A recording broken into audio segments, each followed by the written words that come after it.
ایک باغ میں بہت سے جانور رہتے تھے۔ ہر طرف رنگ برنگے پھول کھلے تھے۔ مزیدار میٹھے رس بھرے پھلوں سے یہ باغ لدا ہوا تھا۔ ہر منگل کو پرستان کی پریاں جانوروں کے ساتھ مزہ اور موج مستی کرنے آتے۔ خوشی سے جب پرندے چہچہاتے تو انہیں بہت اچھا لگتا۔ پریوں میں ایک پری نیلم پری تھی جس کے پر 7 رنگ کے تھے۔ اس پری کی خاصیت یہ تھی کہ یہ فضاؤں میں جب اڑتی تو اس کے 7 رنگوں کا عکس آسمان پر جاتا جو دیکھنے میں بہت پیارا لگتا۔ آج بھی منگل کا دن تھا۔ صبح سے ہی باغ میں میلہ لگا تھا۔ سب تیار ہے کر پریوں کا انتظار کر رہے تھے کہ اچانک بارش برسنے لگی۔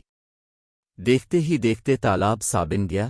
میلے کے لیے کی گئی سجاوٹ سب بارش کی نظر ہو گئی۔ سب جانور حیران و پریشان تھے کہ یہ بن موسم بارش کیسے ہو گئی۔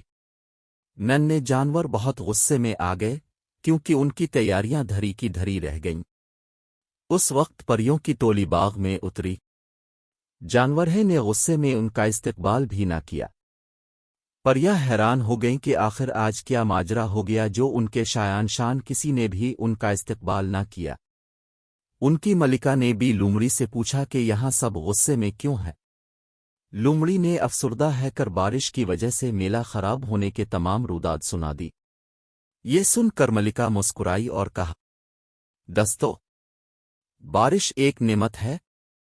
اس بارش کی وجہ سے ہمیں کتنا فائدہ ہوتا ہے، ہر طرف ہریالی ہی ہریالی ہو جاتی ہے، نئے پھل اگتے ہیں، باغ کی خوبصورتی میں اضافہ بھی ہو گیا ہے۔ سارے جانور بڑے غور سے ملکہ کی باتیں سن رہے تھے۔ یہ سب سن کر سفید خرگوش ایک دم بولا، وہ تو ٹھیک ہے مگر اب ہم نیلم پری کے 7 رنگ کیسے دیکھیں گے؟ سورج تو نکلا نہیں۔ اس کی بات سن کر پریاں ہنسنے لگیں۔ ملکہ نے کہا، ہم بھلا اپنے دوستوں کو افسردہ کیسے دیکھ سکتے ہیں؟ ملکہ نے نیلم پری کو بلایا تو نیل پری فورائے حاضر ہو گئی اور اس نے آتے ہی کہا، چلو سب خوش ہو جاؤ، میں اپنے 7 رنگوں کا مظاہرہ کرنے لگی ہوں۔ یہ کہہ کر نیلم پری نے پرواز بھری اور فضا میں پہلے لال رنگ سے عجیب و غریب خاکے بنائے، پھر ہرا، نیلا اور پیلا۔ اسی طرح سے باغ ان رنگوں سے خوبصورت لگنے لگا۔ سب جانور خوشی سے تالیاں بجانے لگے، بادل چھٹے اور سورج نمودار ہوا۔ یہ رنگ آسمان سے اترتے ہوئے محسوس ہونے لگے۔ پھر یوں ہوا کہ نیلم پری نے 7 گوں رنگ ہمیشہ کے لیے آسمان پر چھوڑ دیے اور خود پرستان چلی گئی۔